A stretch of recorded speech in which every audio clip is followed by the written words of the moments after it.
How's it going, everybody? And welcome to episode 2 of Take the Pictures podcast. Super excited for today's episode because the person that we're having on today, like I've thought about it, and like my journey as a wrestling fan is linked to this person like throughout. And I like just everything like I don't think there's anybody that I root for as hard as Tim. Welcome to the podcast, but just as a wrestler, and I think a lot of people feel this way. He is like the it's so easy to get behind him and share in his successes and hope for him to be successful. So super excited to have you on today, sir. First and foremost, thank you for the kind words. Yeah, of course. They don't go past me. Um, they mean a lot. Yeah, Thank you.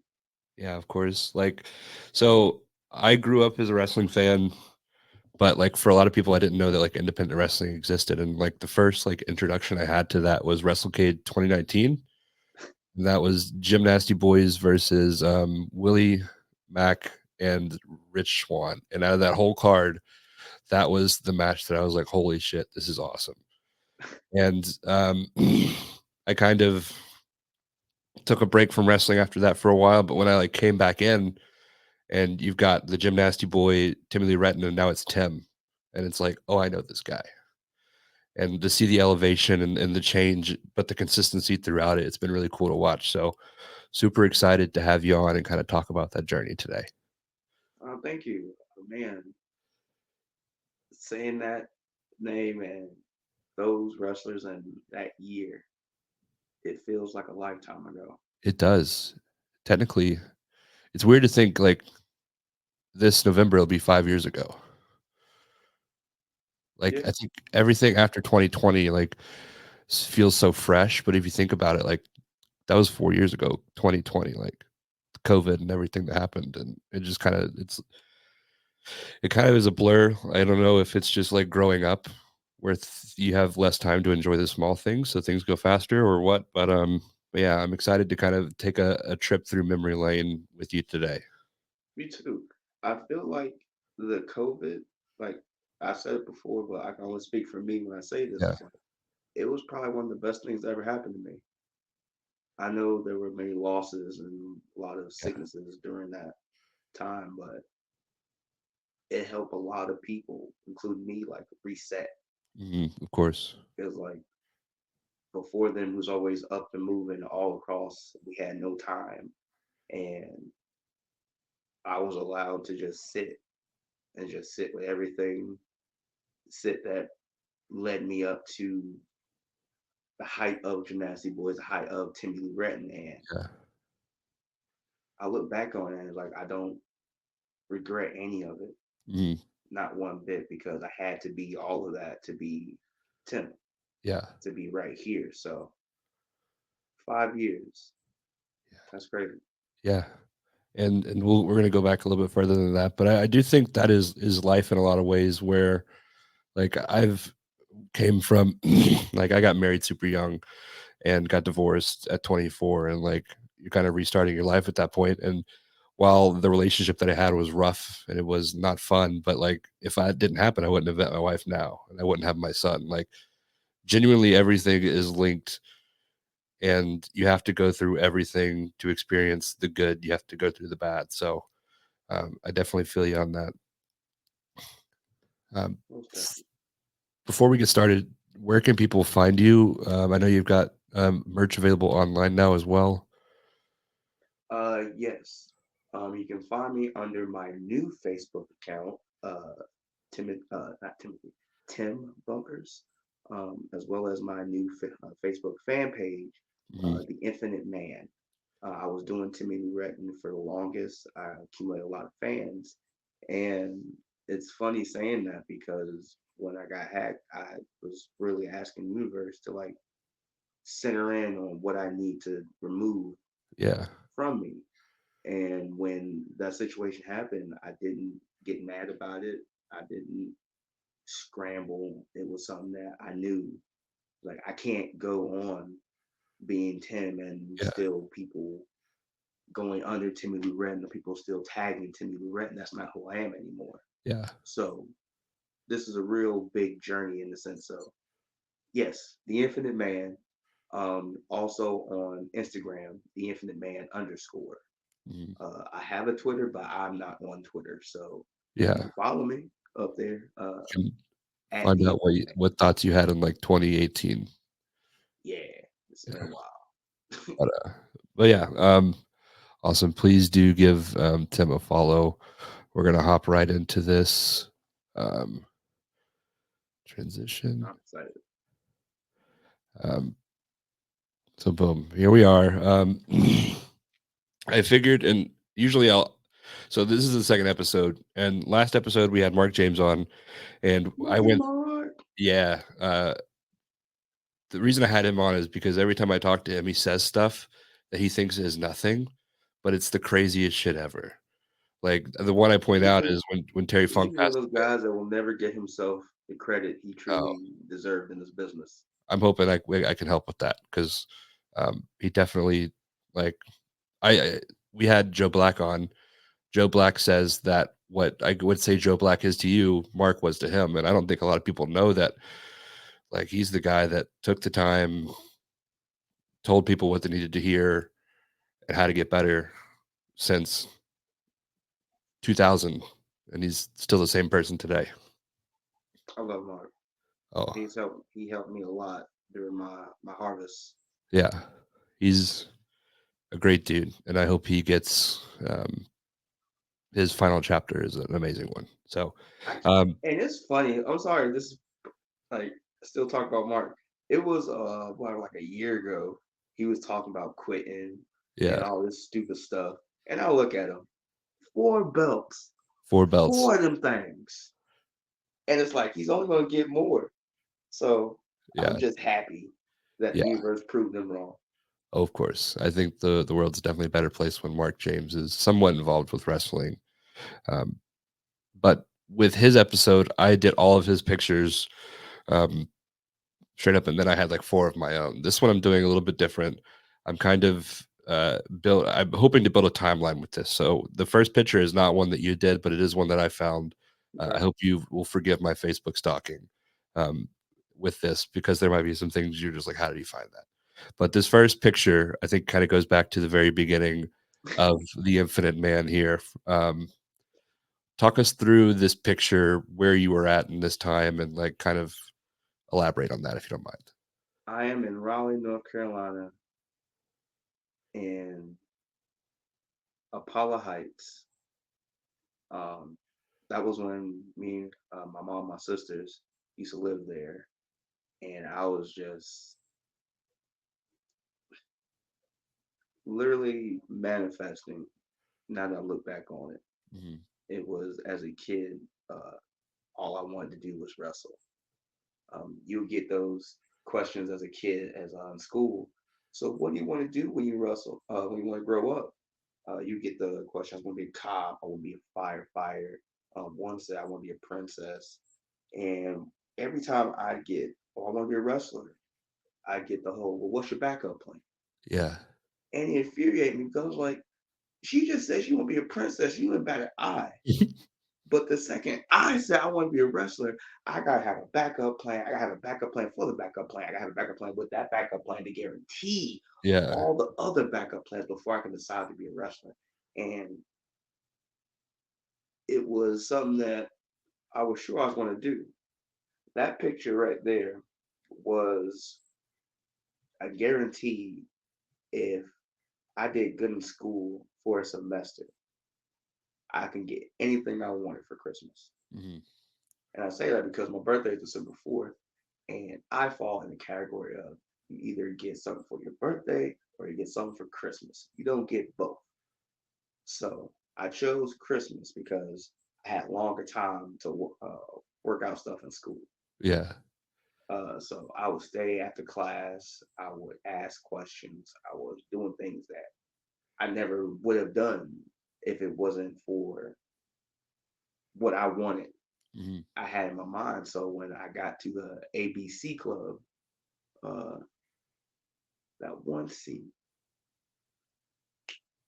But anywho, once I got that, my mom, she was very happy for me. She saw the determination. It wasn't so much more the grades, it Yeah. was what I did to get those grades. So she's like, whatever you want for Christmas. All right, I want some wrestling belts. She's like, what? Tim, I said you can have anything you want. And you're telling me right now to my face you want wrestling belts? I was like, yo. So we got in the car. We drove all the way down to Walmart and we got a Stone Cold Steve Austin belt and we got a World Heavyweight Championship belt that I broke up by accident. But then the hardcore title came out and I Yeah. was like, I'll make it the hardcore title. So that picture was the catalyst for me proving to myself that I can do things when pushed. Yeah. So, with those belts, were you walking around like you were like the hot shit around the neighborhood? Every day. And like I'd sleep with it. I'd wake up. I only take one belt to school because I know people would try to take one. Uh-huh. So I would have it in my bag, and after school, I would take it out because as soon as the bell rang, all belts is off. Yeah. So I'm running around just hitting people with the top of the head with belts. I was like, fall, boom, fall, boom, fall. And it was like at that time, all my friends were watching wrestling, so Yeah. I had the Stone Cold title. They had nothing to do with the bow down. Yeah. So it was one time I hit I can't remember his name. I think it was Travis. I hit Travis in the head and he fell for real. Oh no. It was like everyone would just like dive down or just kneel. Like he hit his head hard. It was like that was a bump before I ever saw a bump. And he hit the back of his head and blood started coming out. And I'm just freaking out. And I was like, yep, this is it. I was like, it was a good run. Is that the last So day that the belts went to school? after I got suspended for like what a week and a half, I came back and I felt bad. So I gave Travis my belt. And I think he appreciated it until he broke it. But Oof. it was a gesture. Yeah. Turns out Travis deserved to get his head busted open. Shout out Travis though. He's a tow truck driver now. That's Really? excellent too. So you kept up with Travis over the years. Mhm. Is has he ever have you like ever spoken on the fact that like now you're a wrestler and kind of how like It was funny because my car broke down and that's how I reconnected with Travis because he was the one that got my car. yeah. And we looked at each other for like a good 2 minutes. I was like, I know you. And I was like, did you go to North Ridge? He's like, yeah, yeah. And as soon as he said his name, I lit up. I just hugged him. I was like, Travis, it's me, it's Timothy. And he was like, oh man. And we started talking, and I started brought up wrestling. He's like, you really did it. And I was like, yeah. So in hindsight, that bump he took didn't go for nothing. Yeah. I you talk a lot about the universe and like how the universe provides and all this stuff, but what are the odds that that happens and you get that kind of closure with that situation? It's cool.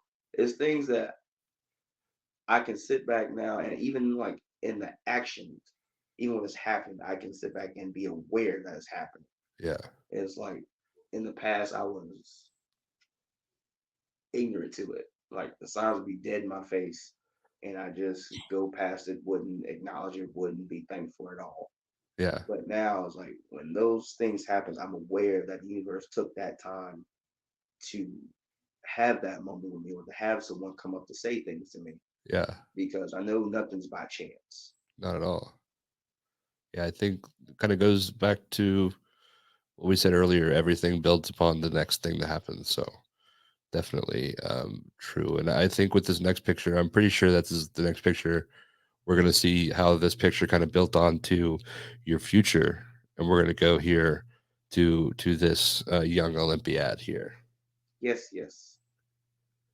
Timmy Lou Red, professional wrestling's only gymnast. So I thought. That was my very first professional picture. It's like I was always taking pictures of myself. Like I have a white wall, I'd be there, but a close friend, associate at the time helped me get money up to get pictures made. And it was my first time doing a real photo shoot. Hmm. I was there all day. We were down in Wilmington, North Carolina. We was at a bar that Zane Dawson and Dave Dawson used to work at. Uh-huh.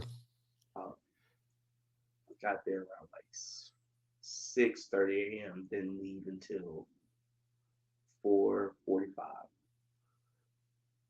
and we had like so many pictures just to be able to spread out. So by the time I actually got to it, I say like my seventh month, I had photos, I had a resume, I had stock photos, Yeah. things I could send out that was necessary for a growing rookie in the business.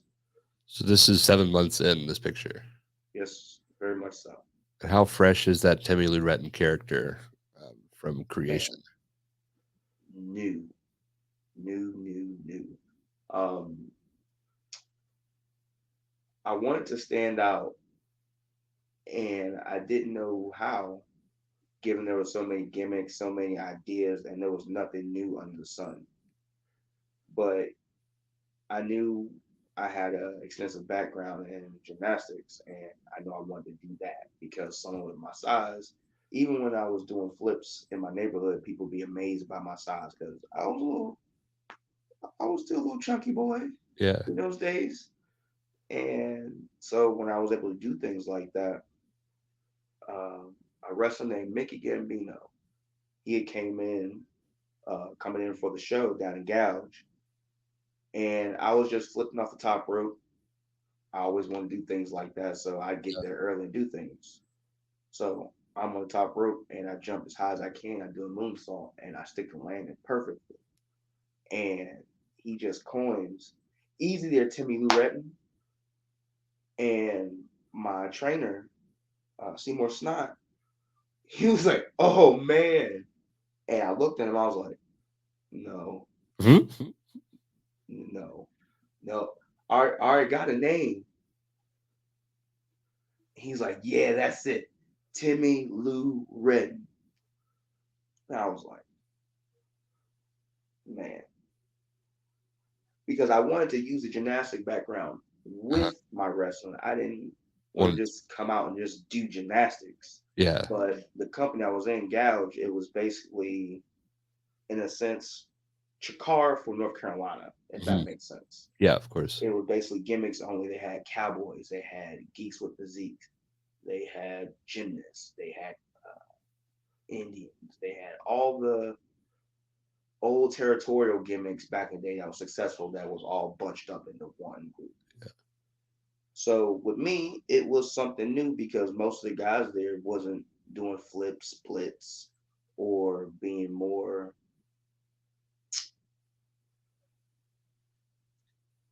entertaining in that aspect. Yeah. So that helped me stand out a lot. So by the time 7 months rolled in, I was close to doing my first championship match there. And for me, that means a lot still Hmm. because my true goal in wrestling was to not suck. That was all I ever wanted. I didn't want to do all of this, say I'm be a wrestler, and then I get in it and I'm just horrible. Yeah. That would broke my heart. But when it came to wrestling, I didn't really care about the situations I was in wrestling. Hmm.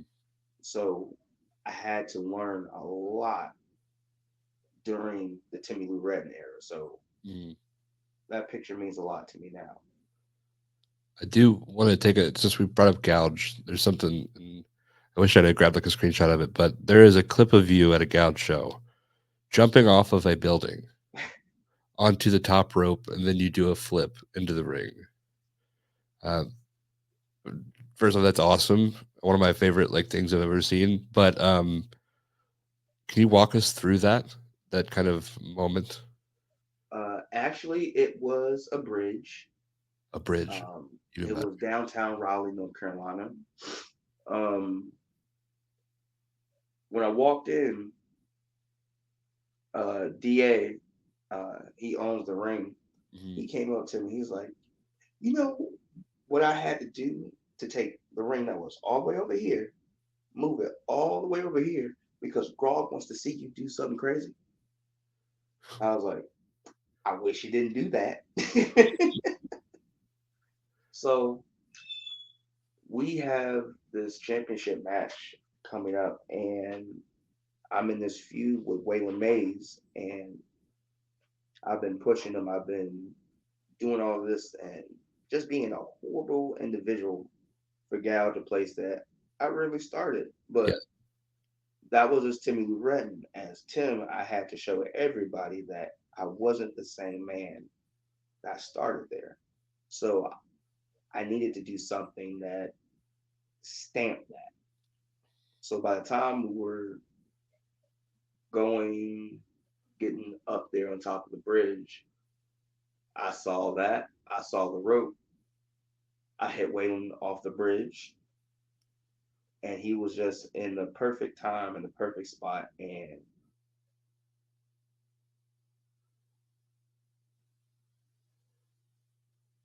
me being a true believer on the universe and knowing that she's the ultimate booker, Yeah. it was only one way I could see this happening, hitting it. Because if I saw the other way, it was going to happen the other way. Mhm. And I wanted to jump to at least jump high, but the way it was angled, I was going down too fast. So I had to gather my better, gather my bearings. Sorry, big lips. Uh, hit the rope and just trust the universe. And luckily, she provided. So that wasn't planned out at all beforehand. Yeah, I don't believe. eh, I believe something like that can happen again. Awesome. I know it can. That's crazy. Just the But fact that that wasn't like, because you know a lot of people plan their spots, everything. That was just like in the moment thing, and you just decided to trust the world and see what happens. I love that. yeah, something like that you can't practice. Yeah, I'm sure some people would want you to. Oh, oh, I know. But Probably about the second or third time, like, yeah, this yeah, the uh, Thunderbolt's gone. yeah, but that's awesome. I'll post the clip on social so people can see it because it is truly like one of the craziest things I've Thank ever you. seen in wrestling. This next picture is one I picked, if I remember correctly. And so I know a little bit about this singlet, and I have questions. So Mark James talked about this singlet. He gave this singlet to, or William Huckabee bought it, or he gave it to William Huckabee, and then William Huckabee sold it to you. Yes, Okay, so that is a hand me down from Mark James. We talked about that on our last episode, and I thought that that would be kind of a fun thing for it's people to see. cool because it's actually a purple and black singlet. Those are one of the singlets I got from him, Mm, but it's the purple and black one that Mark James and he was referring to because we actually talked about it uh, Saturday when it was Extreme Shock. mhm, It was the traveling brotherhood of this singlet, yeah. and I gave it to some kid down in Kentucky. He had messaged me and was telling me that he had gear and he wanted to, in a sense, do something with it. And at the time, I was losing weight Uh-huh. and I was getting new gear made for me, so it was like that was an easy pass. So I was like, "Oh, hey, just send me your address and I'll just throw it to you." Only problem is with my old account, I can't find his name Mhm, because it's like with certain friends, it's like, oh, I'm not like really connected to you. I can't look down there. So yeah. it stops with me, unfortunately. Yeah. Well, I think that there's a hope that it lives on. The second part of Hey, if you see this, please tap in with either yeah, me or Mark James. We'd love to keep the story going. yeah, we need somebody like 30 years down the line, like in WWE with those singlets on. That'd be Uh, dope. but the second part of my question, and it's a theme that I saw when I was doing research, is it was pictures of you with different types of root beer. So walk me through this fascination with root beer.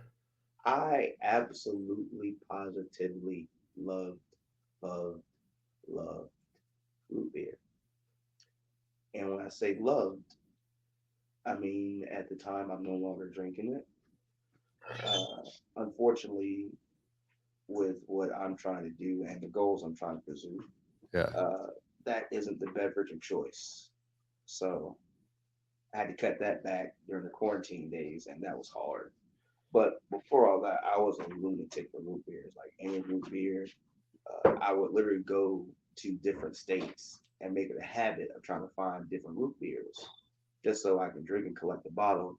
And when mhm, I get home, I can just put it there like people in college would collect their alcohol yeah. and just put it on the cabinet. That was my thing. Do you have a go-to like? Did you have like a go-to at the grocery store root beer, and do you have like a holy grail root beer that's like your best of all time? I had my go-to that's easy to grab. It would have been Bart's. Um, there was one I got in New York. I can't remember it, but it had almost a taste of root beer and it had like a funky flavor to it, like bacon. Uh-huh. If someone can remember that, I'd love you forever. But yeah, once the quarantine happened, I had to quit it. It's like I'll catch myself like I'll look at it. I'll look at the store. I'll be in the store just looking at it for a good 2 minutes, Yeah. just to let her know that I'm missing. You ever like treat yourself with one, or is it just cold turkey?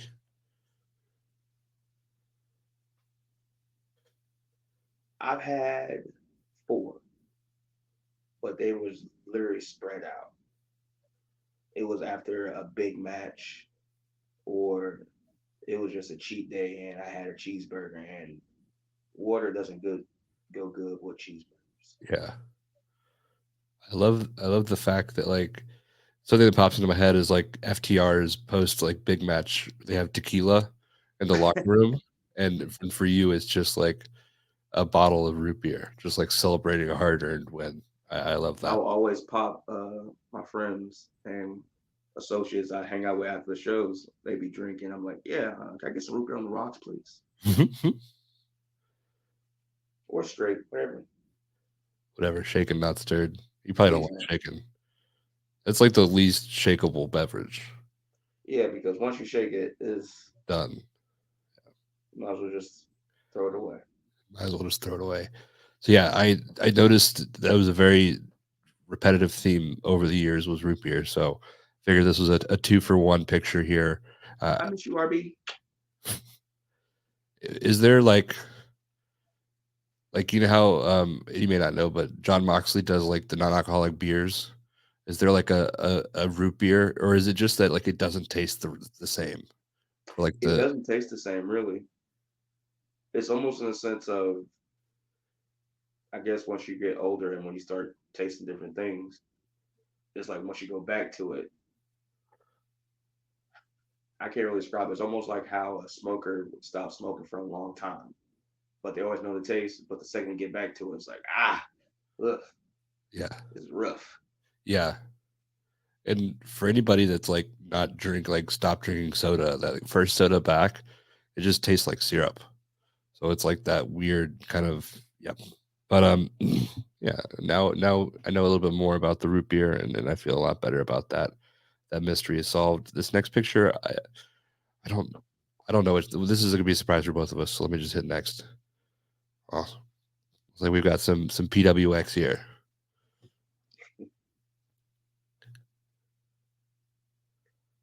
Ah, we deserve it. I was lucky to be formed in a group that had Elijah Evans, TJ Boss, not pictured in this, Montana Black, Tommy Thomas, and we were the syndicate. Uh, the idea, unfortunately, was a group of militant men that was angry against the company for treating them badly. Hmm. But what I got out of it was standing up for yourself, being okay amongst talented people, and wanting the absolute best Yeah. for each individual, other than yourself. It was like picking the brain of Elijah Evans, who actually helped, was one of the first matches I got when I was at PWX. Him and Ethan Case. Uh, from that time, he was never a selfish wrestler. Anytime I messaged him, anytime I had an idea, he'd give me his ear when he didn't have to. Seeing the things that he was doing, what they was preparing him to be. Hmm. He could easily just had me off to the side, off to just being the young rookie who was just grabbing things, just happy to be here. But he wanted me to be more. He wanted me to test my limits. We had that opportunity to wrestle for the last time. He pushed me. It was being able to show the PWX fans that two black wrestlers can wrestle, can be more than just athletic. Hmm. It was that group that showed me I can be more. So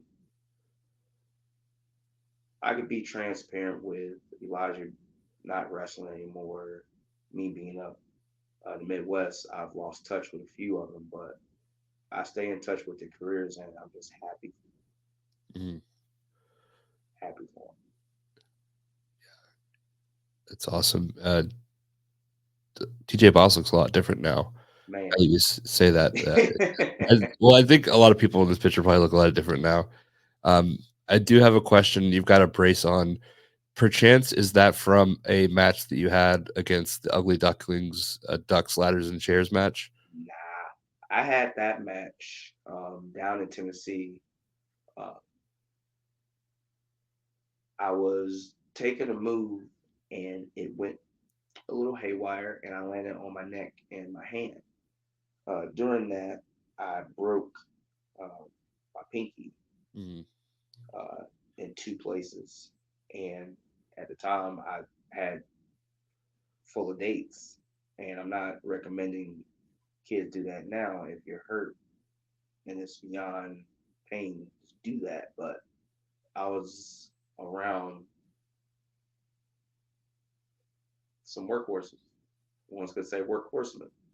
Yeah. So I always felt the need to not complain, not take time off. So when I went to my homeboy Lance, Lance Lude, I was living him at the time. Uh, I either had two options: either getting it done for 1,500, or we go down there, we get it uh, DIY'd up, and we keep going. I chose option two, and it never hurt. Lance did a bang up job making sure my hand was protected. The Mm-hmm. only trouble it really cost me, and I won't even say really cost me, is that time I had a tryout for, well, not a tryout, it was an extra work for NXT. Mm-hmm. And I had to go get physical. And the doctor told me, if I can't take this off, I can't be cleared. So I was like, I broke it off right there. Yeah. By the time the pinky was healed up, like it was at least able to function. So I got everything done, did the tryout. You said tryout. It's not a tryout. Did the extra work, but the doctor put on the report that my hand was broken, Mm-hmm. and officials thought I was lying to him about my hand being broken, but it was no longer broken. It was just in a cast. Yeah. So needless to say, they weren't really fond of me after that point. But you live and you learn. Yeah, I think I might have a picture from that experience, like a couple things. I think it was TJ Boss that got injured in a ducks ladders. Somebody got injured in a ducks ladders and chairs match. TJ got destroyed, and I feel horrible because it was partly my fault. I was charging Rob. He moved and pushed me into the ladder that pushes TJ 15, 17 feet out in the air through two tables at a time. He was a big, hefty boy, so it just went through a hot butter knife and he just hit the floor. And he had to go through a journey for himself. So just to see where he was and see where he is now, Of course, yeah, again, the universe provides. of course. TJ Boss, um, one of my favorite people. Always has very strong. We call it that '70s show. It's a code for a substance that some employers might not want to know that you partake in. But he has very strong that '70s show. Mm, So one of my favorite memories of TJ Boss involves that. But we'll go to this next picture, and I think it's a kind of a continuation on of PWX here. Um, for those who don't know, PWX was this kind of very special company that in North Carolina of like kind of think of maybe what DPW is now is kind of what PWX was back then. good comparison. This picture was a culmination of wrestlers who felt like we were doing our most and get appreciated the least. You see it now where you see these startup companies and they have the local talent. And the local talent is damn near better, sometimes better than the names that get brought in because the passion, the people that want to see that company succeed, want to see people around each other to see Yeah, succeed. So all those men in those pictures, in that picture, was just fed up, and we knew that we were some of the best crop wrestlers North Carolina produced. yeah, North Carolina, South Carolina, Georgia, all in between. And I could say that picture was the culmination and a manifestation of the workhorseman. of course.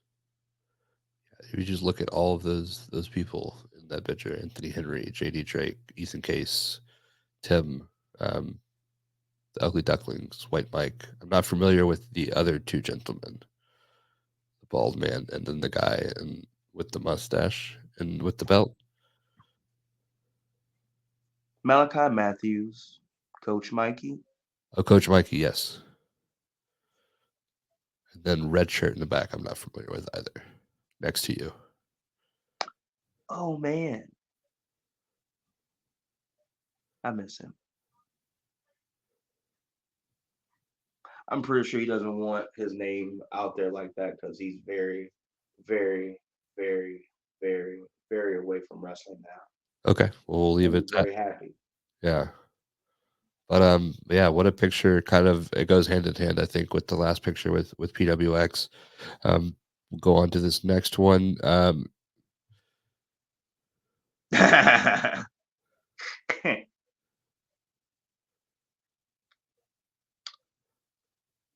A couple of young boys that eventually became men.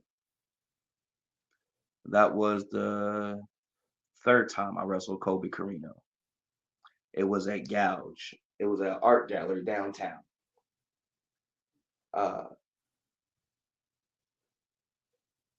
the funny story about my relationship with Kobe is I first met him on a wrist tape of his dad's ring gear.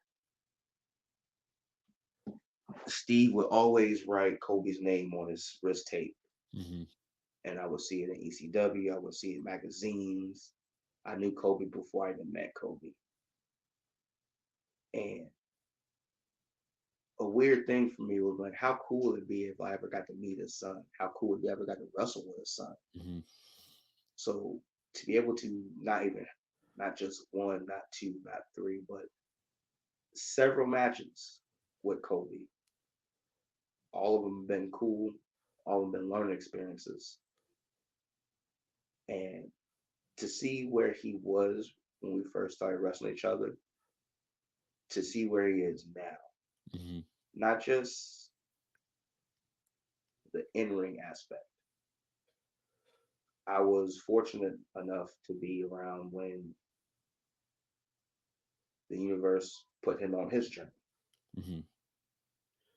And I don't need to get into details about that, but just to see him go through, him persevere, to see him be a family man, to see him to be happy, to not be fearful of being in his father's footsteps. He has his own footsteps now. Of course. It's clear as day. So with that picture,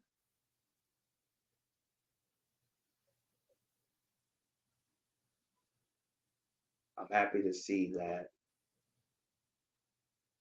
the past weren't too much different. Yeah, I would say looking at you both now, you're both kind of I would say at a similar level of your career where you are now the teacher, where you have kind of taken everything you've learned and you're passing that down. You're having these dream matches against opponents. Your people's dream match. I think we just saw like with you and Manny Lowe, like you're the bar for a lot of people now, and I think a lot of people would say the same for Colby. Um, where were you pushing him in this picture? Oh, I was pushing him across the gallery. I We were just got done uh, fighting with I guess glow sticks like we were doing Star Wars. Mhm. I got the better of him. I saw a cart. I put him on it, and I just ran him across. I stopped. He hit the wall, and then I turned and I bowed, and everyone clapped. It was an art gallery, so I just figured, Yeah, you know, that is amazing. The fact that wrestling exists in an art gallery and just the almost Looney Tunes of this picture and how it actually played out in real life is one of the reasons that I love wrestling so much. Is the same. wrestling is a word, but it is all encompassing. It's so much more. Yeah, you can like just the ability that I have to have this conversation with you, the universe provided that without wrestling, it would never exist. So yeah, Exactly. so yeah, this is a picture. I couldn't tell if it was Colby because you were going so fast that it looks like Colby, but it also Oh, looks like it could let's be clear. At that weight, I was not going that fast. be. The picture was just caught slow. Okay. That's a good correction. Yeah, well, probably was taken on a flip phone too, so that'll probably we'll go to this next picture. This is one that I saw, and I wanted just I needed to know the story behind it. We've got Kevin Kelly here, and I don't know exactly what he's doing to you, but he's examining your hair, perhaps. He's actually picking my flat top out. I Okay. got done working on handstands before the show in the ring, and it was looking a little off. And I had my pick at the time, so he was like, "Hey, Lou, come here." And to be honest, I really didn't know he knew me like that.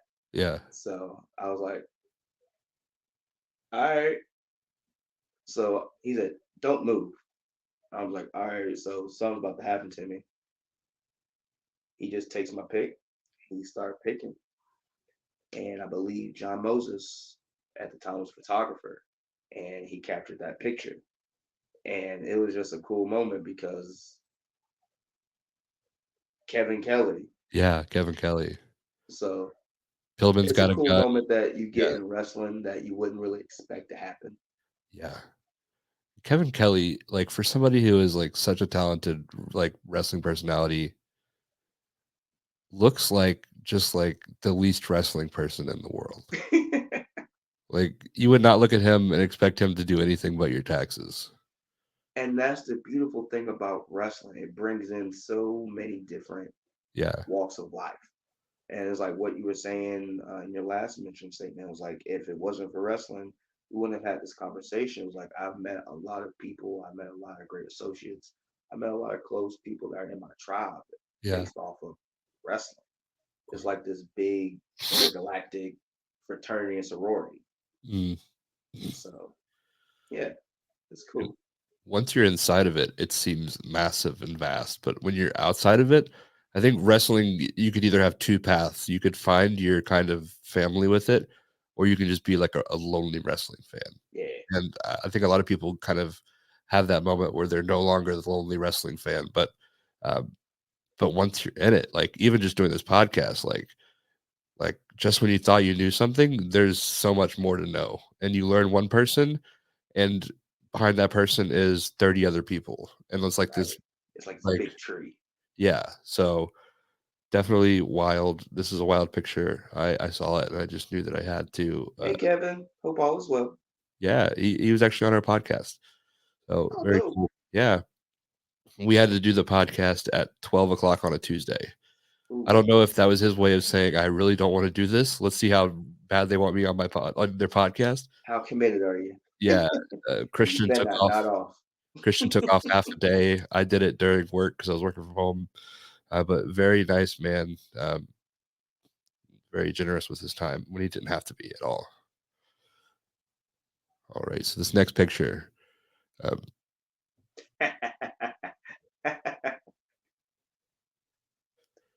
Black Tremont. oh, That was what I dubbed myself for the match we had with the Ducks down in Florida for Fest. Um, what's it? Ducks Brawl? Duck House Brawl. That's what it was. yeah, Me and my partner White Mike at the time was in this feud, and I could say this feud at the time, but we literally been in the feud with the Ugly Ducklings since we started tagging. yeah, Our first match was the Ugly Ducklings in 2017 in Greensboro, North Carolina, uh, at Firestar before it became Firestar. yeah. Uh, and before that match, me and Mike, we didn't tag. That was really our first time tagging together. Mhm. Um, but I had the idea of taking pictures, cutting promos, and just hanging out with each other because months before then we got to sit on this podcast that had the Heat Seekers, um, Ugly Ducklings, and the Carnies. Mhm. At the time, three of the top tag teams in North Carolina. Well, some in the world because at the time the Heat Seekers were the NWA World Tag Team Champions. Mhm. So they're in this room, the small room in Tennessee, about the importance of tag team wrestling. And I love tag team wrestling. I Yeah, absolutely do, still do.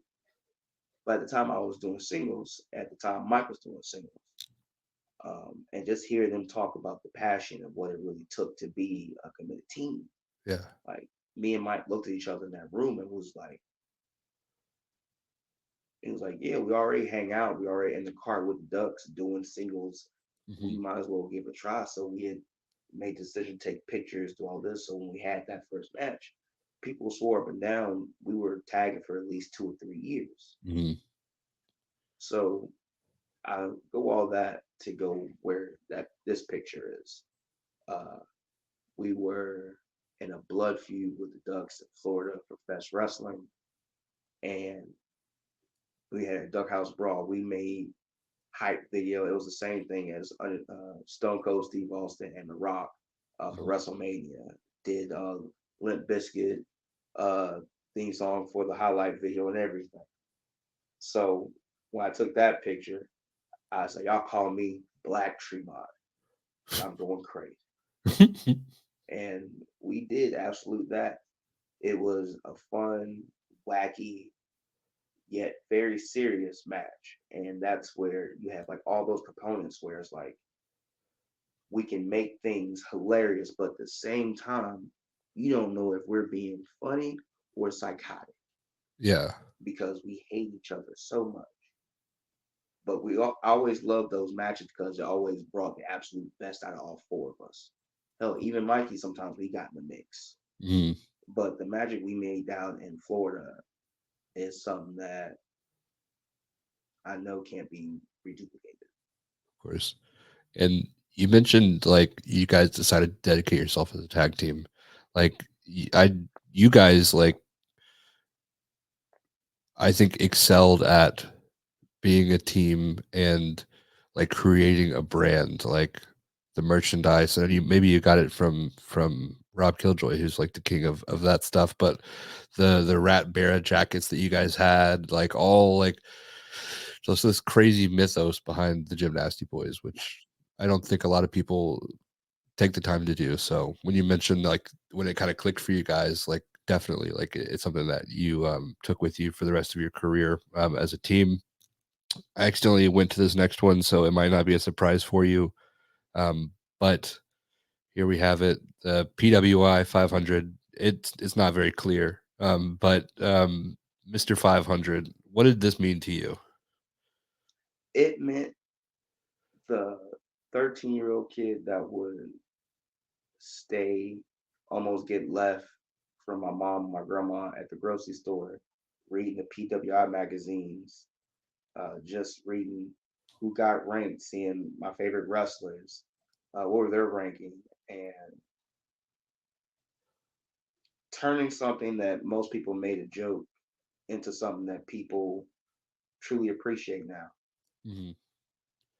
Uh, when I came out as Mr. 500, I remember my trainer saying he was like, "Hey," because at the time Roman Reigns was number one, I believe, Hmm. and no, I think it was either Roman or Kenny Omega. Please forgive me. Um, but he's like, "Hey, you're remembered now. People either remember number one or 500." So when I heard that, I was like, "He's right." When you look at the very last page, everyone's going to look at the last page. You're like, who made 500? Who Yeah, barely made it? Me.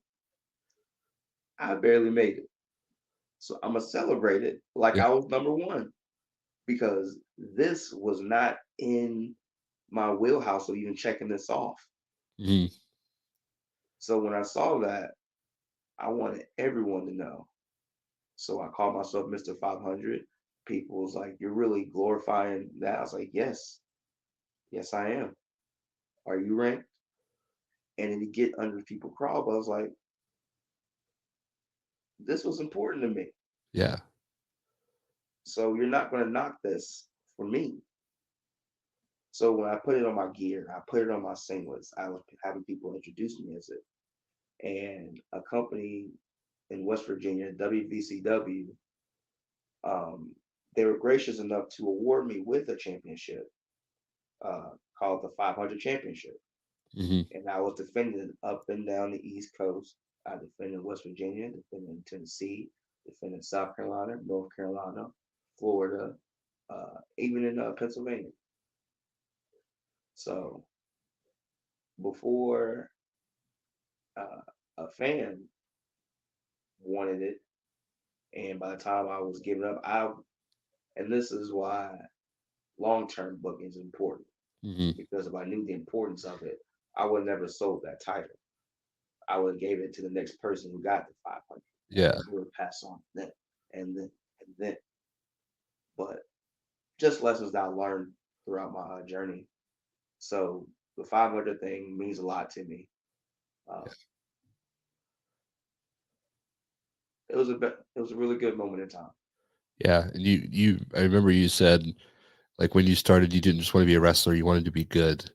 And this is just another thing where you can say, hey, look, like I'm good. Because 500 wrestlers, that's nothing. There's like 500 wrestlers in like Virginia, North Carolina, and South Carolina combined. Right. So like 500 seems like a lot, but it's not when it comes to wrestling. When people are like, I've seen some people that are wrestlers that, like you said, you want to be good. You don't just want to be kind of a person that's a schlub. There's a lot of schlubs out there. So yeah, You um, said it. I said it. I'll back it up. There's a lot of schlubs out there. I've seen them. Um, um, I'm sure they were good 10 years ago, but leave it at that. And then we'll go to this picture, which I think kind of goes to what you were talking about earlier. Is this the same moment with NXT? Very much. So we've kind of already talked about it. Is there anything else that you'd want to kind of expand upon? Um, Shawn Michaels really liked my German. That's pretty good. Uh, it was a part of the match where it really wasn't a match. It was just pushing a storyline along. Hmm. And I was taking a German that night, and I took it, and people swore I was dead. And it's like because I made sure I landed as high as I could on my neck, and I folded, and I just rolled out. So I go in the back. Sean was like, "Good job." I was like,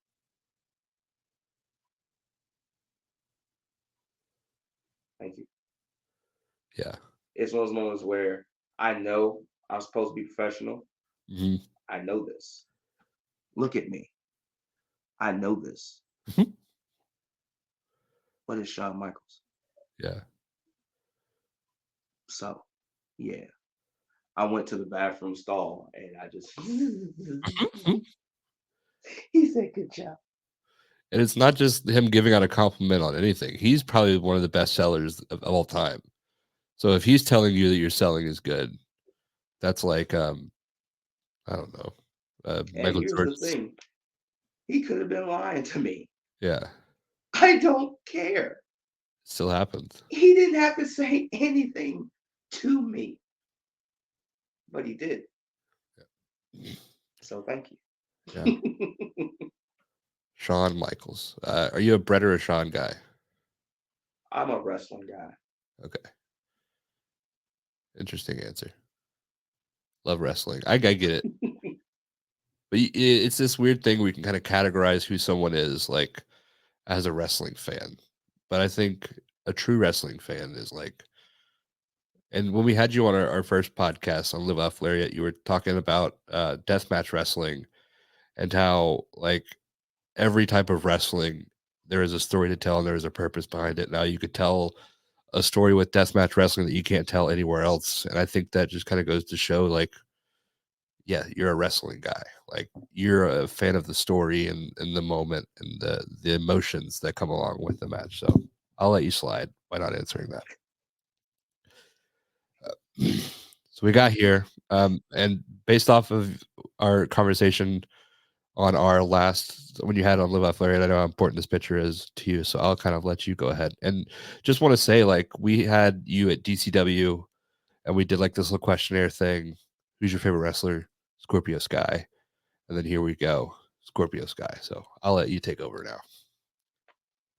That's too cold Scorpio. Fuck. Can we rewind that? Yes, I'm yes. gonna leave it in. I know the difference. I know the I know the difference. I Yes. know it's okay. Too cold It's Scorpio. Scorpio on his pants, so it's like, Yeah. all There's right, somebody pick who's two. listening to this that's like, that's really weird for him to. That's a weird favorite wrestler for somebody to have. But now they know. It's Too Cold Scorpio. Um, this picture was the second match I had with Too Cold, but it was the first match I had as me. I got to wrestle him early in my career down in Winston-Salem for AML. And when I got that match, I was a fan. I was just a fan. It was, oh my God, oh my God, oh my God, oh my God, oh my God, it's Two Cold Scorpio. And I wasn't thinking of When I was Timmy Loretton wrestling to Code Scorpio, he carried me to a really good match. He held my hand. He talked to me. He guided me with no ill will, no anger, in the sense of, oh man, this kid don't know what he's doing. I can tell he's shy. I can tell he's happy to be here. So let me beat him up real quick. It wasn't that. It was an uncle talking to a nephew who was coming into the world. Mhm. It was, hey, I'm gonna hit you. I'm gonna hit you really hard.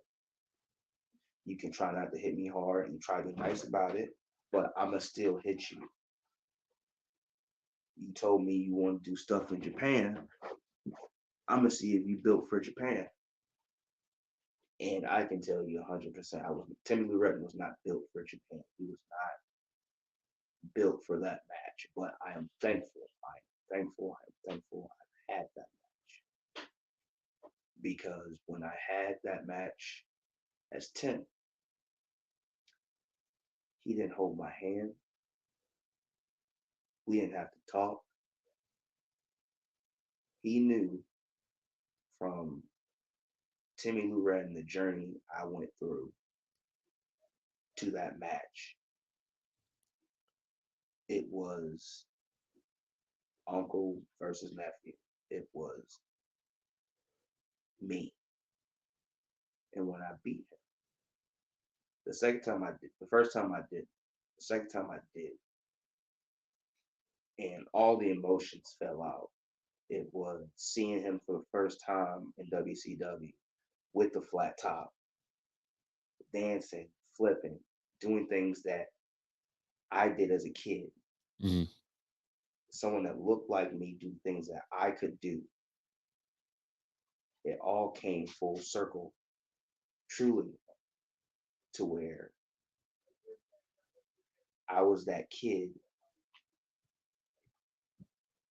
that beat the inspiration. Mhm. And after the match, it was much different from when I was Timmy Red and I went to the back. I cried, I screamed out of jubilation, nothing bad. It was Mhm. just, as Timmy, it was like, oh my God, I accomplished my dream. As Tim, it was, I can do this. I can do this. I can be with a legend, a true legend in business. And people truly believe I can believe in being in that ring with them. I can be with superstars that's been in WWE, AEW, all the top promotions in the world. And I can hang with them or I can beat them. It's not them holding my hand. It's not them coming in to test me. It's they're coming in to get tested. They're coming in because they know for a fact that I'm going to push them. I'm going to make sure that they have the best time in this business. I want people to, when they see me on that card, if I'm wrestling them, I want true jubilation. I want when they were a kid, when they first committed to, hey, I'm going to be a wrestler. I want that moment to surge when they see me, they're wrestling me. Because that's how I feel every time I get a chance to wrestle. Every time I get to travel somewhere that I don't know anywhere, that they don't know me. But by the time I leave, they're either chanting my name or they want blood. Mhm. And that's how I want it. I became a fan in this business because of men like him. So the fact when you say I'm a bar in North Carolina, it means the world to me. But I know I'm the bar. I could be the bar in anywhere now.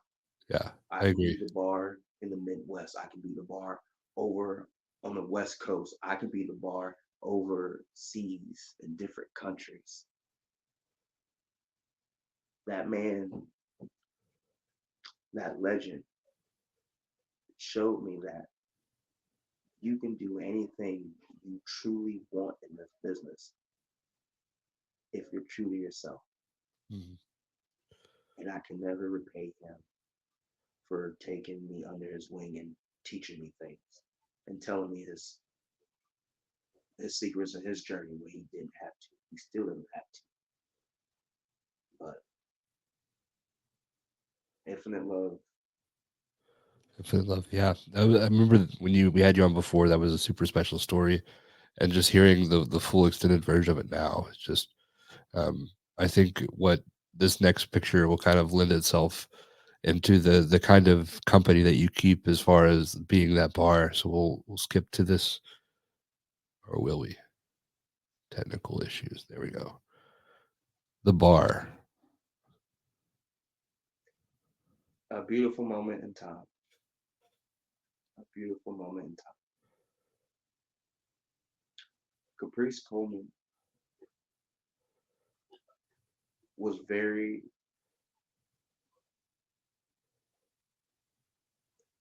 he made it a true point to celebrate black wrestlers.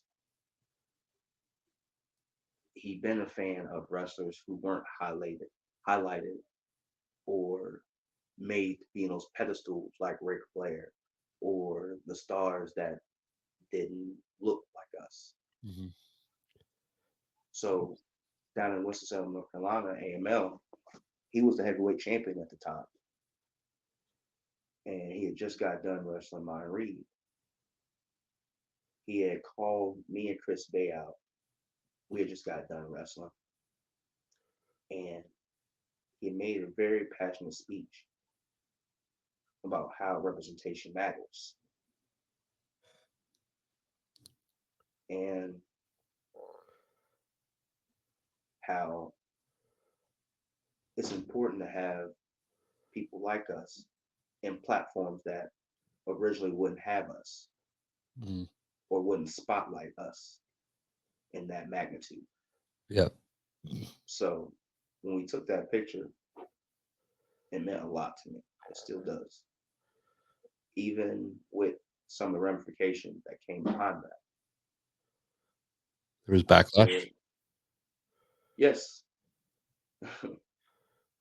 uh, as much as companies say they're for inclusion, when it gets too popular, if it's not organic or not controlled,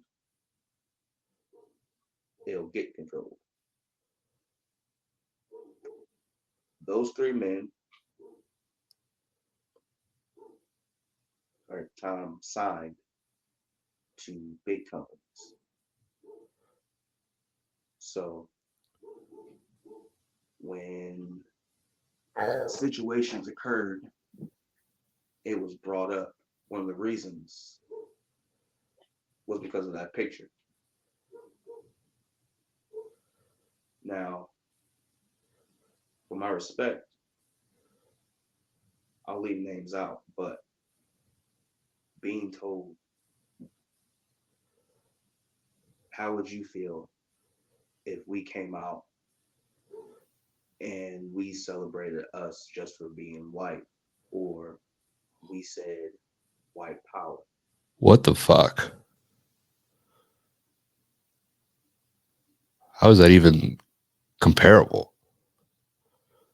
Yeah, but given the situation and the placency of the company, I was still in the tier of I can't really say anything. Mhm. So I thought. So if you check the timeline,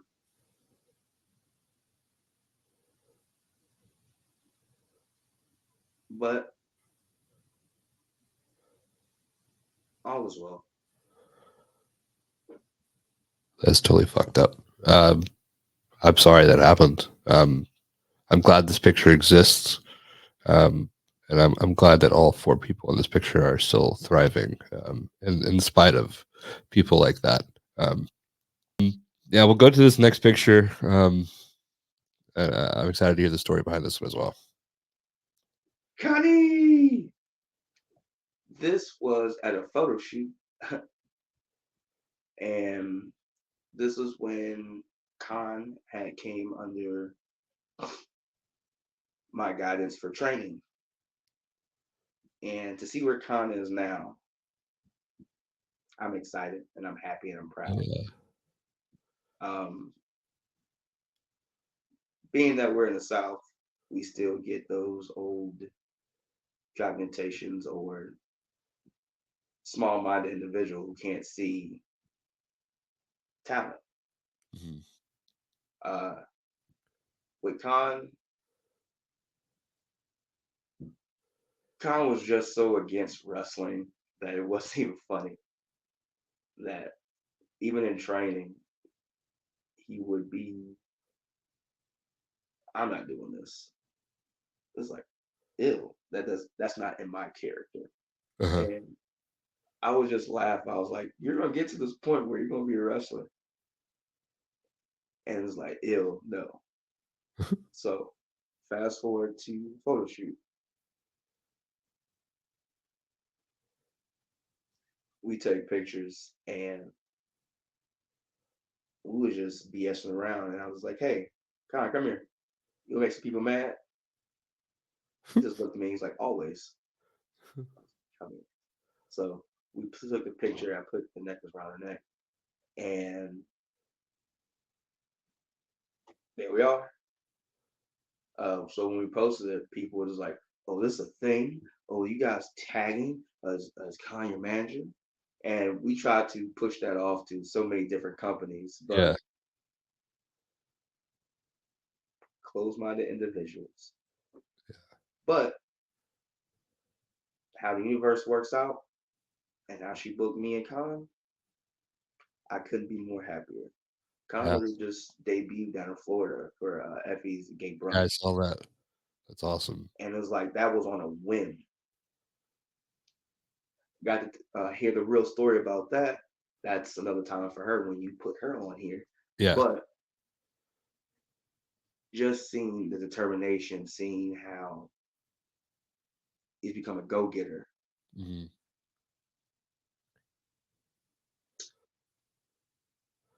Manifestation. ain't it beautiful? Oh yeah. And speaking of beautiful, this next picture. It'll be the picture afterwards that they're beautiful. This next picture, um, I guess it's also beautiful, but we'll pull it up. It's you and Mm. Buddy Math. Is it Buddy Murphy or Matt? I can never tell which one's his non WWE name, but Buddy, we'll call him. Bang! That was in a series of testing myself as the AML Prestige champion. During that time, they believed in me enough to send out some of the best wrestlers in the independents to test myself. So in that moment in time, I'm forever thankful Mhm. because I felt like I wouldn't have gotten that seasoning, gotten that becoming of a true worker, true wrestler, if I didn't get those series with Buddy, a true professional, um, wanted to push me, wanted me to see where I was. Mhm. And with most wrestlers and most stars, they don't, they're not sure of most guys on the indies, especially someone they never heard of. Yeah. They can come in and it's like, oh yeah, well, I got hurt by Joe Blow and now I'm off a TV for like 5 or 6 months. Mhm. So they're very worried about that. So I always keep that in mind when I'm creating with them, uh, making sure that they're safe first and foremost, making sure that whatever they want to do is something that they know they want to do 100%. I'm not trying to, oh yeah, I got this move off the cage door. I want to try. I was like, Yeah. no, it's like however you want to play this, we can definitely play it. Not in a bad way, not whatsoever. It's I've been fortunate enough to wrestle certain people and learn certain styles. So when me and Buddy got to create, it was ballistic. He didn't want to hold anything back. He didn't want to just collect a check and go to the next town. He, in all his purposes, beat my ass. And it was something that I needed because I was right there with him. Mm. So when it went to a draw, in a sense, the fans didn't feel cheated. They didn't feel like, oh, this was just another old dusty thing. It was like, nah, Yeah. man. It's like, I want to see what else can happen. I want part two. Mm. So please don't get this twisted. It's like things between me and AML, I know happened for a reason. Yeah. I absolutely know what happened for a reason. So I make no ill will towards them. It was a situation in time. I still love all of them. Happy that a lot of people are getting information, getting chances that at Yeah. that time weren't. So with this match, it shows that if you work hard there, if you truly put in the work, you'll get rewarded. Yeah. I think you can look at people like Gustavo, like Axton Ray there now that are like um I would say they're kind of on that level where you were at, where they're getting like the Nick Aldises and they're getting like the big Yeah, matches and that stuff. makes So, me happy. oh yeah. So we'll go from this, and this is the one I said was beautiful. Somebody that we've been fortunate enough to get to know over our time in the business. Aloysius Skipper Jenkins the third. You got to say the whole thing like a child Gotta say the to whole us. thing.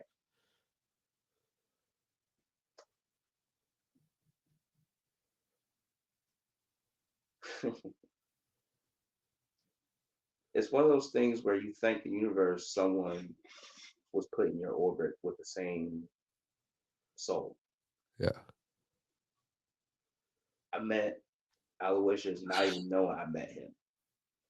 Uh, from what he informed me a while back, and it punched me dead in the heart. Um,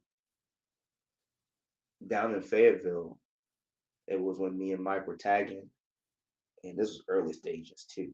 Yeah. Uh, a young Aloysius in the crowd, and he saw a thicker gentleman by the name of Timmy Lou Redden perform that night, and he became a fan and a true supporter.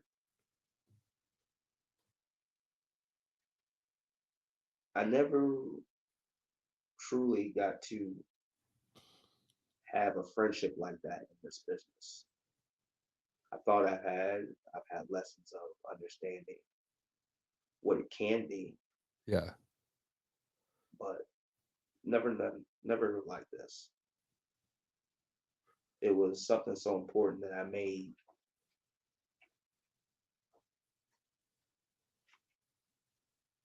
it almost in the sense I was like, hey, I appreciate our friendship a lot. And I know in the past I've done things, I've showed up to where I've lost friendships, real true friendships I value. And I never want this to happen. So if there's ever a time that I'm not showing my best or you want to ask me something, talk to me. Because that was one thing that lacked a lot of my friendships, communication and transparency. Hmm. And I make it a true point to never mess up this friendship Hmm. because I never had someone that really cared about me, that really wanted me to succeed, even if it had nothing to do with it. I don't know a lot of people that would drive 15 hours just to do a 10-minute match. I was just, he fits all of those. Yeah. That picture's when we was in Asheville, North Carolina. We had just got done uh, wrestling Kate Pierre in a crazy tag match with my students from Ohio and Seth. So we got done wrestling, and before before the match, it was an array of shows. It was a rock band, it was a rap contest, They had burlesque dancers, and before Caden being as how can I put this as ratchet as she likes to be, she challenged the burlesque dancers and said she had more cake than the entire roster. So she proceeded to twerk, and the fans started throwing her money, lots of money, like more than I'm pretty sure she would have got her rate. So I looked at Aloysius. I was like, hell no, she's not the only one getting money here tonight. So I asked politely if they could play a little throwback. I just said, could they play Juvenile Back That Ass Up? And they obliged. And I proceeded to revisit my old Gymnasty Boy days. And I made over $250 that night. Amazing. And to most people, that would be like, oh, just I make that in wrestling. I was like, yeah, but I didn't expect old white women and married women and people in the LGBTQ community to throw money and dollars and wrinkled up dollars and $100 bill at me, all because I was gyrating my hips. I was doing that as Timmy Lee Redden. I didn't get paid as Timmy Lee Redden. Hmm. I got paid as Tim though. Yeah. So just that and him being one of the best hype men when I was doing that. Oh yeah. So Such a good hype man all around. I want to say Aloysius is my dog. Oh yeah. He chops like a motherfucker too. I'm probably like a baby. He chopped the shit out of me at WrestleCade. It hurt. I wasn't expecting it. See, I did this. I didn't realize you could do this. If I could have done Yeah, this, I think it would have been even. yeah. But yeah, Lessons learned. yeah. Next time I've got him. So we've got this important moment. Let's go on to this next one, which I know is a super important moment, not for just you, but anybody that gets to step into the ring with this gentleman right here, George South. Mr. Number One. I've waited so long to wrestle George South. I think I got to wrestle him for the like one on one like last year, and that picture is funny because it just shows that no matter what, if you're built for this business, the respect's there. Yeah. I was in my own head when I first got the announcement that I was wrestling George because Mhm. one, you never want to mess up with George because he's going to call you out.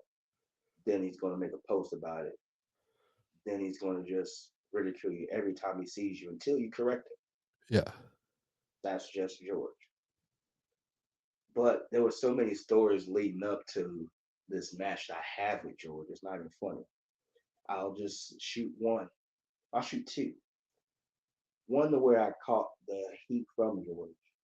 We was down in Raleigh, North Carolina, and I was helped set up the ring. The promoter at the time told me to check the ropes, so I hit the ropes, make sure you're good. He's like, "Hey, go on top rope to see if it's spring enough." So I get on top rope, I do a backflip.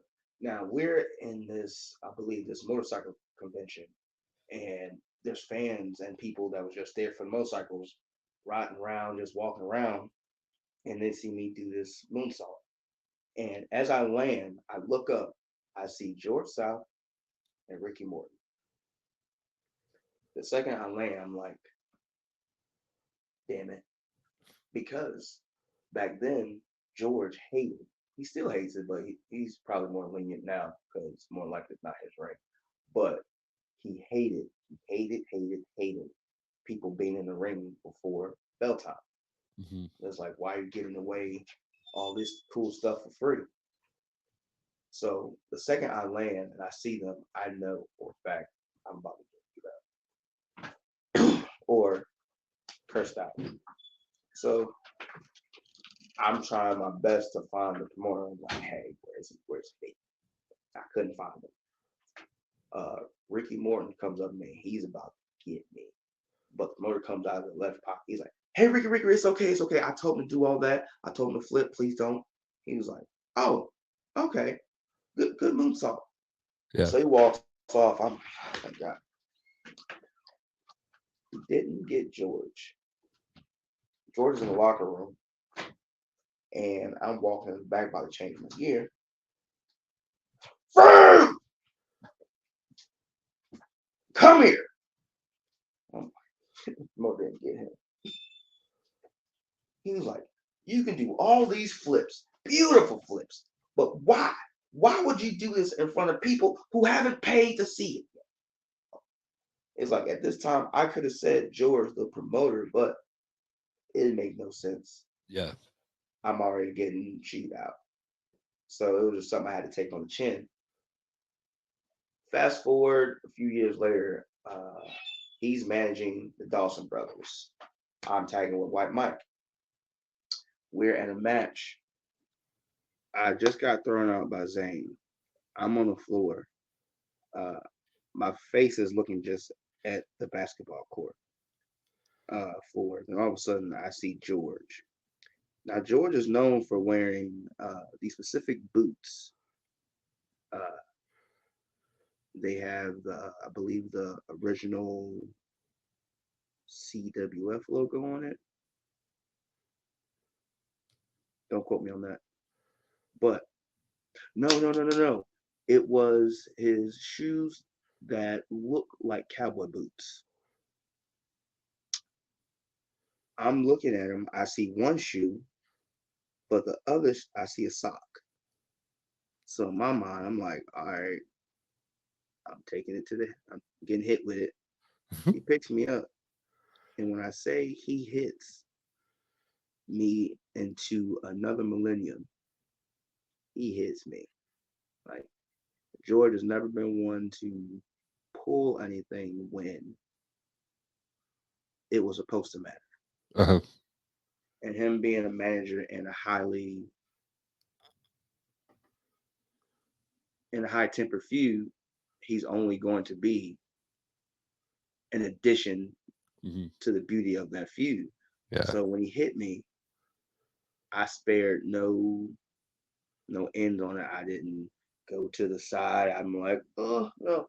I took that bump on that on that basketball court, and you would have swore someone got shot with a gunshot. And for him to pick me up, and he's like, "Oh, Timmy Lou," and threw me in. It's the sense of why would you do that? But man, you made that look great. Yeah.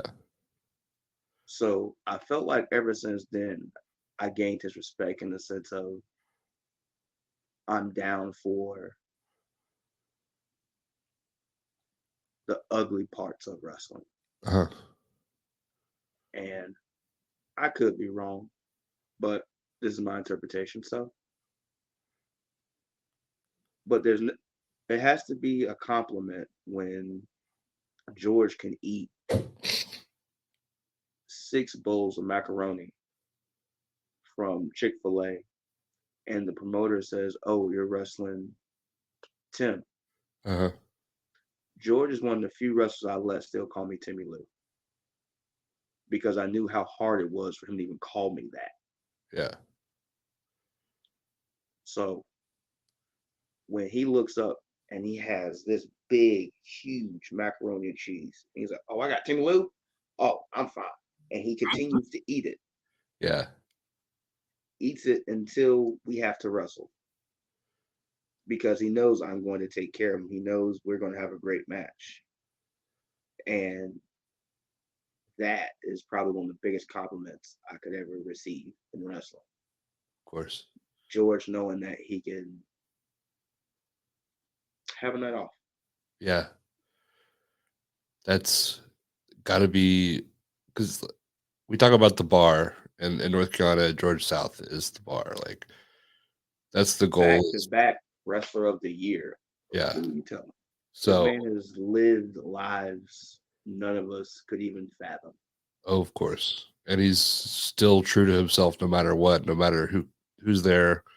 Uh, does not surprise me. He was eating back-to-back mac and cheese bowls before match. I don't think that anybody would expect anything less of George. How was the match itself for you? Oh man, it was nerve-wracking going out, but just going in there and just having fun. Yeah, It's like I still learned within that match. Is like being able to still learn, still pick up things. Even 10 years means nothing yeah, to his significance in the wrestling business, but mm,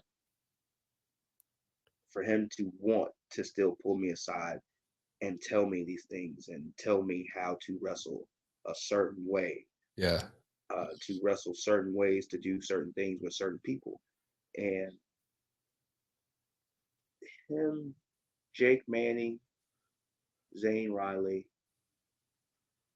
and Caleb Conley are one of the few peoples that I actually understood being around them, what it is, yeah, the way of a sense of a journeyman. And it's like, I'm not here to be your friend. I'm not here to tell you what you did good.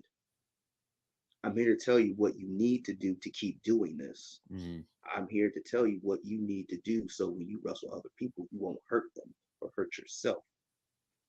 I'm here to teach you or to tell you things to do so you don't embarrass this business. And they never really told me that. They showed me that. yeah. So my hat's off to all of them.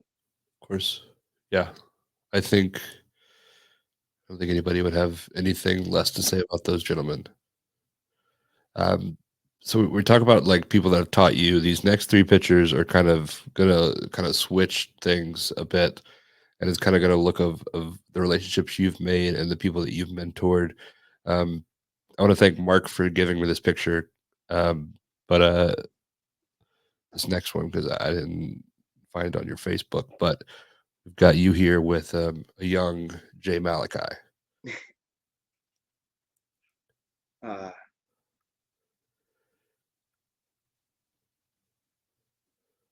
what can I say about him? That boy is out of here. Oh yeah, He is gone. already changed his socials. Yes. And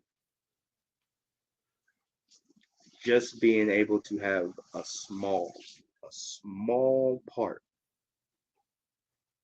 in his career and his journey, that's something for me. That's something I can rest my hat on and say, man, I knew him. Yeah, I didn't train him. That was all LeBron Cozone and Firestar. But for him to have that respect to ask me things about matches, messaging me late nights, early mornings, seeing what he can do to get better. Like I said, when Arn Anderson christened you, that's it. you're gone.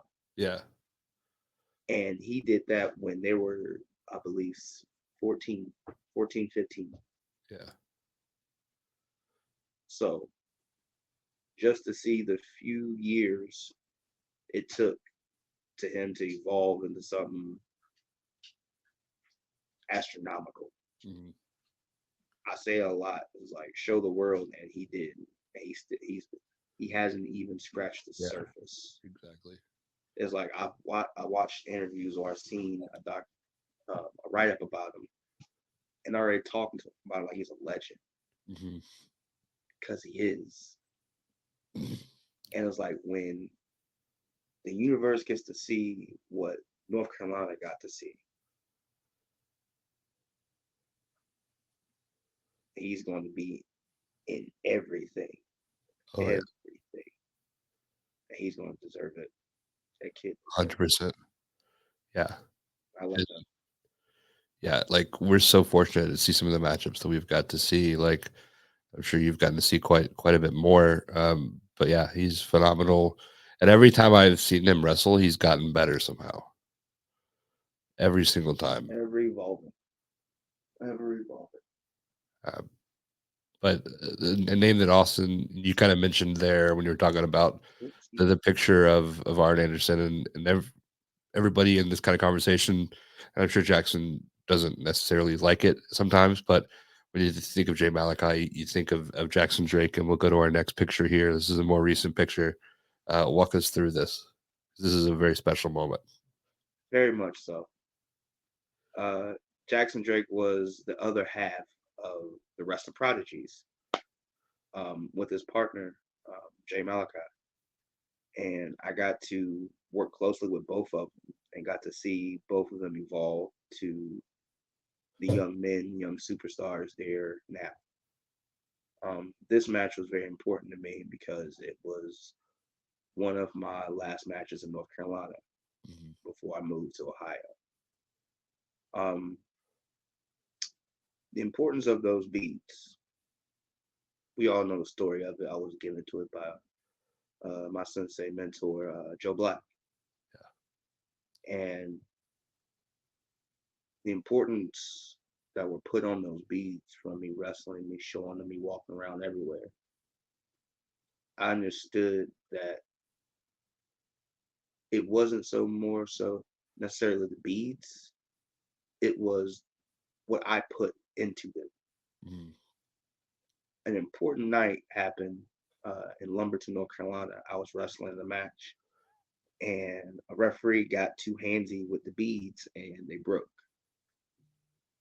And my heart literally stopped in real time. But in the midst of it, I knew I couldn't just quit on the match, so I finished it. I got up, I left, screaming, kicking in the back, like, "Why would you rip my beads? Why rip my beads?" But then, like in the midst of that, I just dropped to my knees and I just said, "All is well," continuously until I felt it. Then comes Mark James.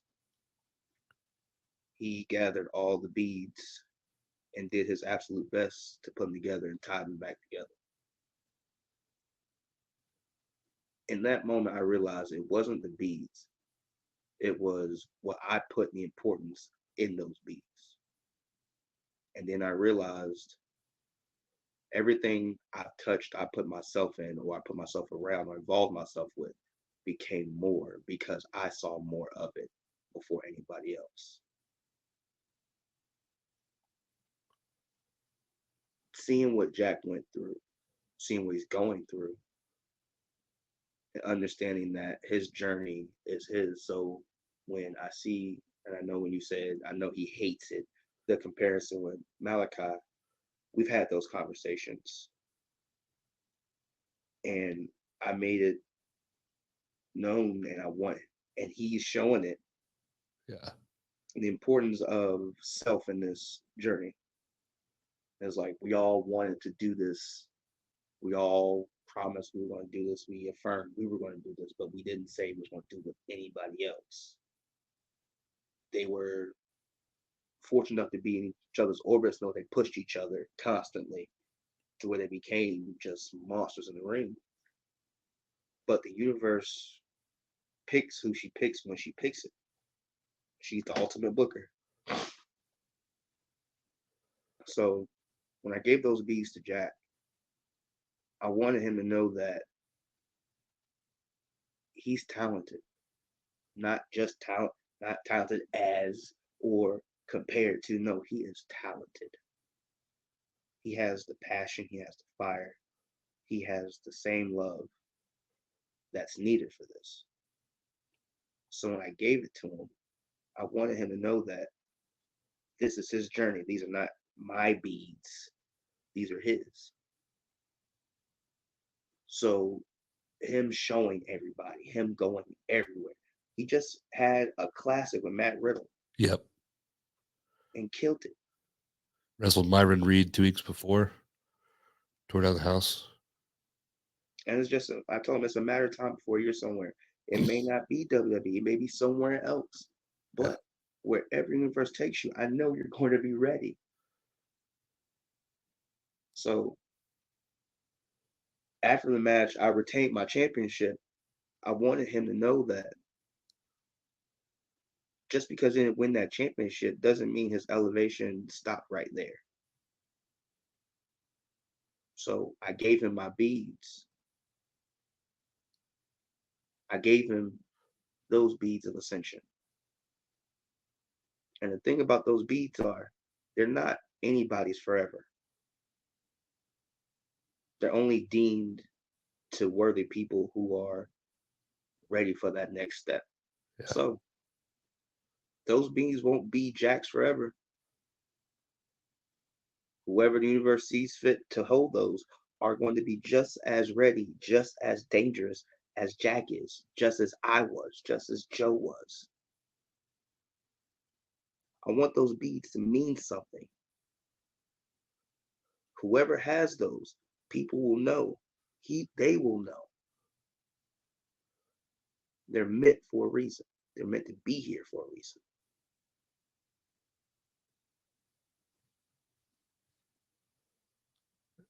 I think that So goes back to I think something that you've mentioned several times is that you wish you had known to hold on to it, or you wish you had known to kind of keep track of it when it comes to like the silliness of the trunks or the Mr. 500. And now it feels like you're at your part in your career where you understand the story. You understand that it doesn't end with you. You're kind of passing it along to Jackson Drake. And then you're taking it a step further when we go to our next picture here. You've recently made a move to Ohio and you have tutelage. You have kids underneath you that you're teaching and you're training.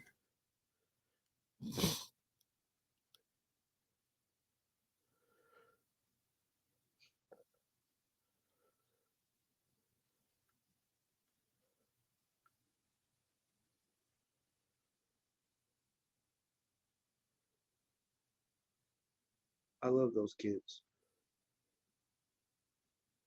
I love every single one of them. Uh, when I moved to Ohio, I had a lot of lessons accumulated, and I was worried that they may not take to what I had to offer, or it was, oh, we like you when you come here and there, but not that you're here. Oh, I just wanted to have a space and create a space where people that they just could be. Yeah. I know when individual souls are in safe spaces, they can actually be themselves. They can have room to grow, room to fail, room to just absolutely be. And for so long, I've tried to culminate, like put that for myself, like certain individuals, certain groups, and it just wouldn't mesh, it wouldn't match, and then they would just, it just wouldn't fizzle out. With those kids, I get to be myself.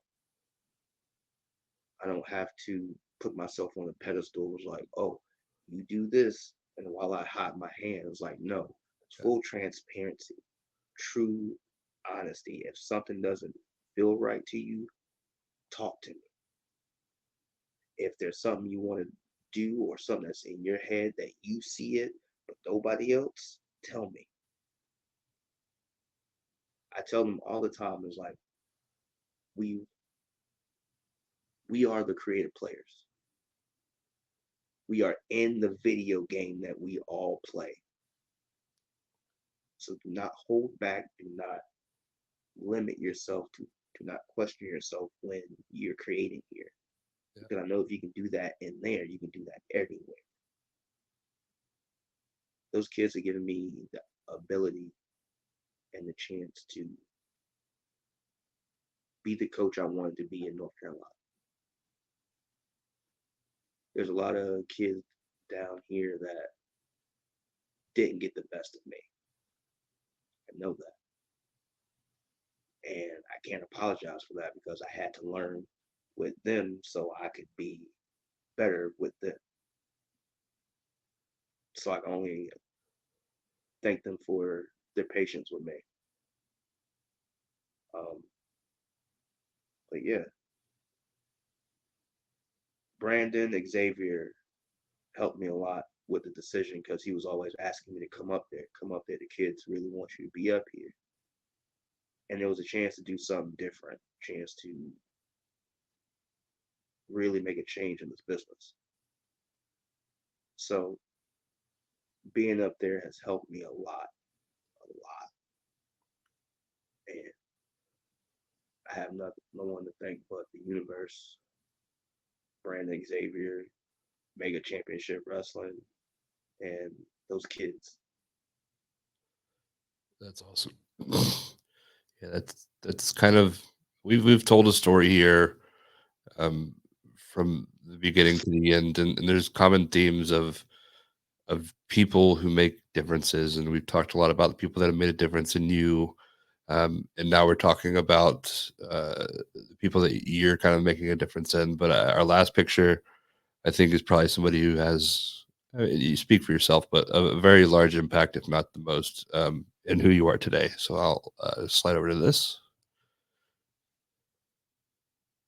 My mom, my beautiful.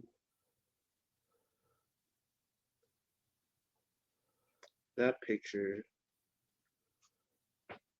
was taken when I came back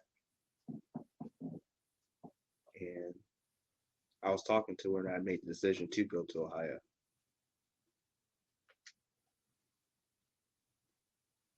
The one thing my mom never did was question my dream. She never doubted it. She never said, can't do this. And the more I grew in this business, the more I saw what associates, friends, loved ones in here in the business that not allow family members support their dreams. Oh, cookies are done. But my mom did. The only thing she wanted me to do was make sure I didn't hurt my sisters. And I knew what I wanted to do. I wanted to do this. I said I was sure. And from wrestling practices in high school, getting up 4 a.m., driving 45 minutes to get to tournaments, to get on the bus, making sure that I had what I needed to do wrestling. When I left the first time, I left not knowing who I was, felt jaded. I felt like I was almost a black sheep. My mom would call me or try to call me. I'd make excuses. I was like, oh, I'm on the road, or I just got done wrestling. But she'd always call me, always left me a message, always share what I'd be doing. And it took the quarantine, it took a lot for me to understand my mom's story. Once I took and understood her story that she was doing her absolute best at the same age I am now when she had me growing up, I understood and forgave all the things that I held that means nothing. When I told her I was moving to Ohio,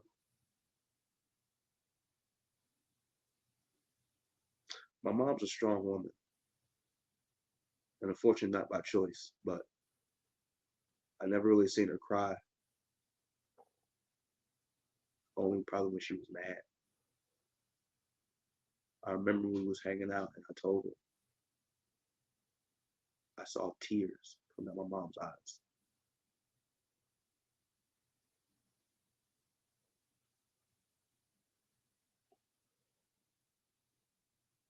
I realized I couldn't let those tears go to waste like I did in the past. I realized once I left Ohio, for Ohio, I'm not. She knew. She absolutely knew. So it made our connection stronger. We talk as much as we can. We can joke about things that when I was a kid or a teenager I wouldn't dare do now. But I'm thankful. I appreciate appreciate you sharing that. That's very powerful. And I'm sorry, what? thankful for my mom. Yeah, man. I could say the same thing about my mom. I wouldn't be here without her. And it seems like, well, I think there's a certain age where we kind of realize that our parents are human, and we don't necessarily know that growing up, but like you kind of look back on memories that you had from the lens of your parent. Like I think about like Christmases and how they were great for me and how fucking stressful it must have been for my parents to try to get the gifts when maybe they didn't have that much money and like all of this stuff. It gives you a greater appreciation for everything they've done. And I think that's one of the better things about getting older. Yeah. Being able to come home every now and then her see me, those hugs get a little tighter than they were when I was just around. Yeah. Absence makes the heart grow fonder. I think that's true.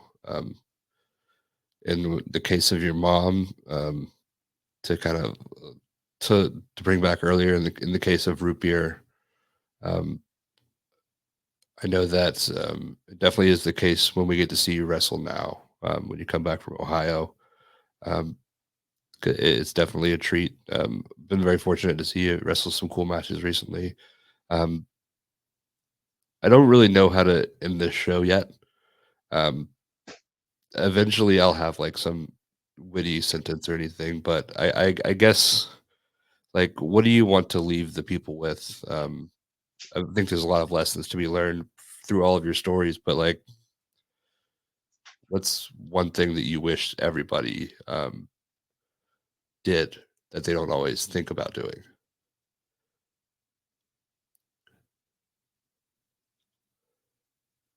Do the things you want to do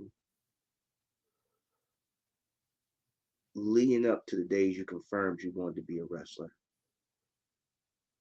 I know we all have those lists, and not just of people who want to wrestle. What those small things? I want to go through a table. I want to get a fan yelled at. I want to get a fan kicked out of the building. I want a pie thrown in my face.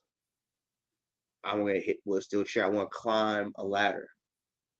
I want to wrestle in front of 500 people. I want to wrestle in front of 10 people to see what I look like there. I want to see the ugliness. I want to see the best parts. I want to see everything I envisioned before I said yes to this. And I promise you, if you keep that before you every time you walk into any locker room or outside your door, you'll always keep that love for it because George South said this and it rings true. No one gave you your love for wrestling. Don't let anyone take it from you. I love y'all. Love you, man. Thank you so much And for if I taking the don't, time to talk with us tonight. I really appreciate you sharing all of your stories, and I'm really excited for people to hear it. thank you for having me, truly.